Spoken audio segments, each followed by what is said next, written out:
Then I started doing pilots, got fired from my first pilot, the second pilot. Wait, you got fired? I got replaced on this pilot on the WB called Off Center.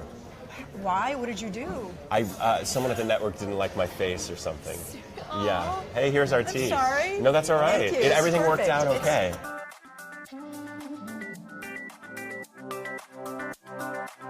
The big question is kind of how you got to where you are. You've had a pretty good run. 9 years Thanks. On How I Met Your Mother is probably how most people know you. Uh-huh. I realize that's not your whole...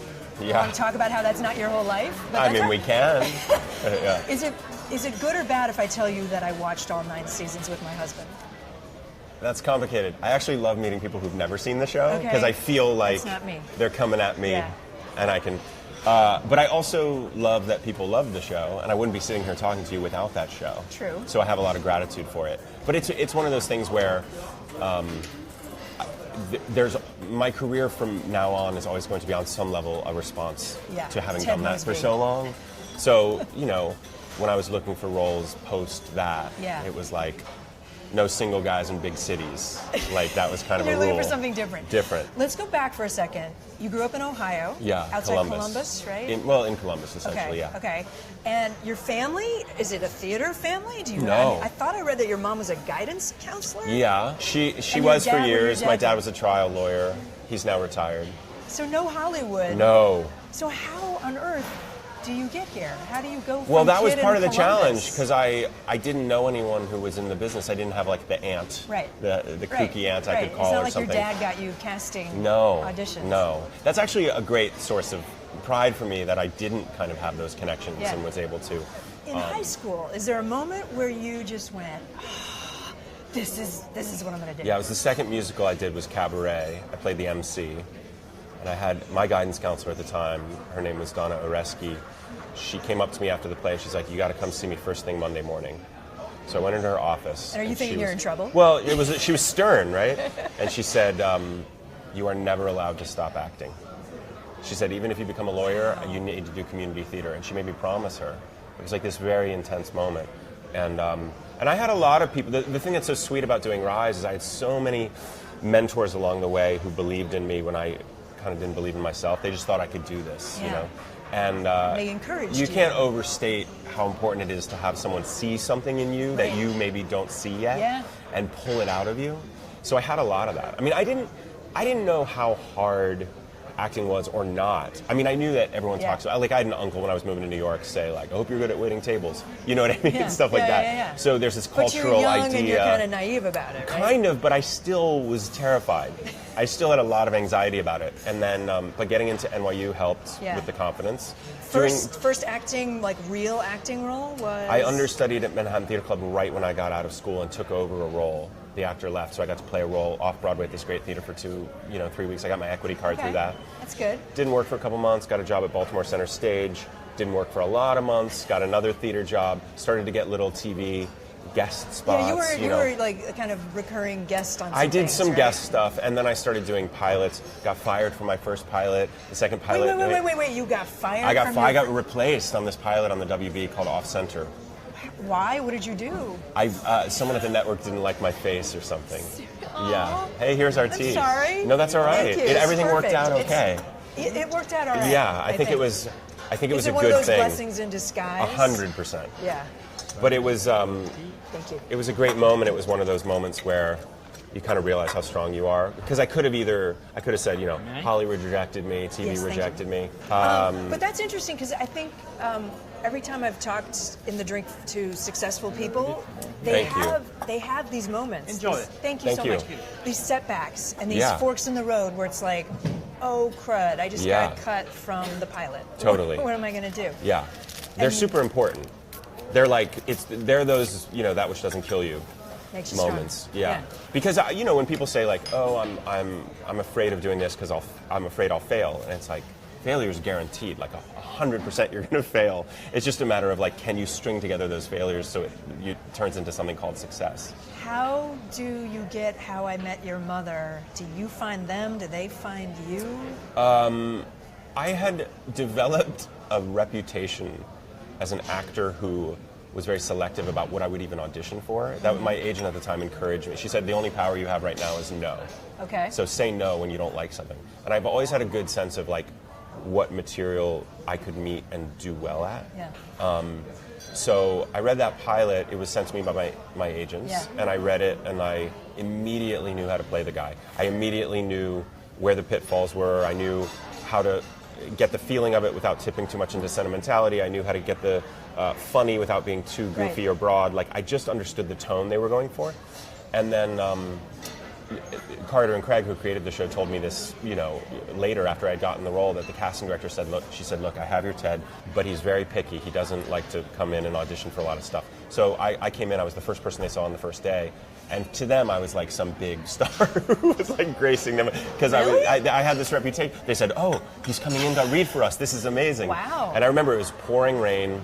And I had a great audition. And Pam Fryman was in the room, who directed all the episodes. Rod Greenberg, another producer, and Carter and Craig. And Carter's from Cleveland, and I'm from Columbus. So there was that connection. Connection there. And I think I had a test deal by the time I got to my car. Like, it just. I don't know what that means. It means that it's moving forward. That you have to you have to audition for the studio network to get approved.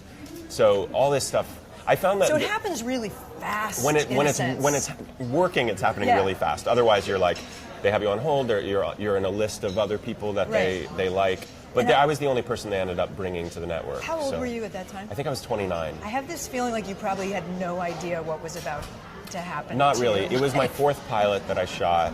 I had every version of a pilot happen except it going and being a successful being actually show. sold to the network and put on TV. Yeah. So there's no way that you can have confidence when you're shooting a pilot. Like, I think this thing will go for 208 episodes. Like, that's one of those weird 9 anomalies. years. Yeah. And then that happened, and then then your life changes in a lot of ways, and you also have to fight on some level to adapt to those changes while holding on to your sanity. You've talked about that a lot. Go ahead, have some tea. I'm going to sip this tea. I saw an Ink talk that you did, which is a conference in India, right? You went over to India and you talked about fame. Yeah. And how it can be hard. It can be challenging. But the strangest thing happened. As the show got more successful, I got more depressed. That was a very delicate talk to write, because it's a bit of a taboo thing. Like, you're just supposed to say, like, this is wonderful. You're famous. It's Shut like, up. yeah, it's like you're not allowed to complain, because we're giving you all this stuff, and don't be ungracious. Right. But I know a lot of people that are very visible and very successful, and there's always some pain, some confusion that accompanies it, especially at the beginning. I would say the first 2 seasons, I found myself being. I was a little grumpy and a little. I had a hard time accessing the gratitude. What it did do for me, and I'm endlessly grateful for this, is I was able to puncture a lot of illusions and myths about like what would make me happy. It was like, well, money didn't do it, or getting a house didn't do it, although I like my house. Fame doesn't do it. Women don't do it necessarily. I mean, not the, You're not married right now. I'm not. Okay, I'm not. just to be clear. Yeah, yeah. So just so people don't think I'm like Ted. No, I'm kidding. But I found that there were certain things that the culture tells you, if you have this, you'll be happy. Yeah. And I found it didn't work that way. Yeah. So then I had to get down to the business of finding, well, what does? And I found meditating, and I found finding a community of people I really trusted and loved. Finding other things, creative things to do. I wrote and directed 2 movies. I write. Words? Yeah, words. So you're a writer, you're a director, you're an actor. Do you prefer any one of those roles? Well, right now I'm preferring being a musician, because I started a band with my friend Ben Lee. Oh, that's the other thing. Yeah, right. so my favorite thing in the world right now is writing songs. 1 foot in front of the other, back to the arms of the great father mother. I've never been super comfortable just saying I'm an actor, because I never felt like that is exclusively where I wanted to be. I always tell young actors this, or any actor, if you can write and create your own material, it's like a dereliction of duty not to do it, because who's going to write for you better than yourself? Yeah. So given all the things that you were loving doing, how do you end up on Rise on NBC, this big, huge new show? How does that happen? Well, They reached out to me. I got an email, and they'll tell you when you have offers or when people want to meet you. And so Jason Katims is doing this show, and I read the description. And Jeffrey Seller, From Parenthood, and Friday Night Lights, yep. and I was a huge fan of his shows. Just his tone, I loved the vibe of his shows and the characters. And Jeffrey Seller from Hamilton was involved, who's a classy guy with good taste. Yeah. So all the elements felt, like I was going to meet him. And then I did meet him. I met him and his associate Michelle Lee, and we just had a terrific meeting. And I didn't know if he was meeting like 10 different guys or something. And, but by the time I left the room, I was like, ooh, I want to do that show. I want to do that show. I heard that from one of your folks that they had seen the talk that you did in India. Yeah. And that was part of them reaching out to you. I was told by Grace Wu, the head of casting at NBC, that they were bringing Jason a lot of material on me.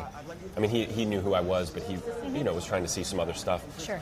And she found that talk in India, and she told me she sent it to Jason, and she said, "This is Lou." Like this level of passion and introspection. Yeah, she just loved what the questions I was asking myself and how seriously I was kind of taking the life journey, right? Yeah. And so I asked Jason about it, and he said, no, it was a big deal for us, like when we saw that. Do you believe in serendipity? I certainly do. Yeah. I certainly do. I always have. Yeah. You get enough of those, and you start. To me, it's not any more mystical or woo-woo than saying, like, I think I'm on the right path. Like, this just feels, like, aligned in some ways. So, Lou, who you're playing on the show, they sent me a few episodes, so I was able to watch ahead, which was really cool. As a mom, I have a 15-year-old and a 12-year-old who are into musicals. I love the show for that reason, just because it's very relevant, and and it raises all kinds of questions that parents need to be talking to their kids about. So for me, we can watch it as a family. I think it's a great show to watch as a family. For people who haven't seen it yet, what drew you to it? What is it about your character that you? Well, like I said, I was a big Friday Night Lights fan, and I think that Jason, almost alone among television. I mean, he has such a special ability to create like just dimensional characters. It was the kind of stuff like the movies I used to love that don't get really made anymore. They're now those kinds of stories have migrated to television. And I think Jason writes really complicated dimensional people who are just, you recognize them, you recognize yourself in them. He doesn't write a lot of like villainous characters. I mean, everyone is dimensional. Everyone has flaws, but it's aspirational, I think, which I like. What's been the biggest obstacle? My head, my stupid thoughts. That's all. It's probably true of all of us. Yeah, I mean that is the obstacle. I think once you really get down to it, and also not believing them. It's kind of like there's like a propaganda machine that kind of tries to take you down. At least I have one, where just pattern like negative thoughts, and kind of like swatting them away, and then choosing the good ones and holding on to the good ones. Like after I got fired from the pilot. Right, the pilot, yeah. Oh, you're not good enough for TV, they don't want you, you don't look right, you shouldn't do this. Swat them away. Like, maybe this is the best thing that ever happened to you. Maybe you're going to be more careful about choosing pilots. Maybe, and I had to find the nourishing thoughts. So the best advice you could give to a younger person watching, or even an older person watching who thinks, you know what, I could do that. I think say yes to failure and pick the good thoughts. That's not bad, huh? That's not bad. Can we end on that? Yeah, that's a good one. Hey, NBC News fans, thanks for checking out our YouTube channel. Subscribe by clicking on that button down here, and click on any of the videos over here to watch the latest interviews, show highlights, and digital exclusives. Thanks for watching.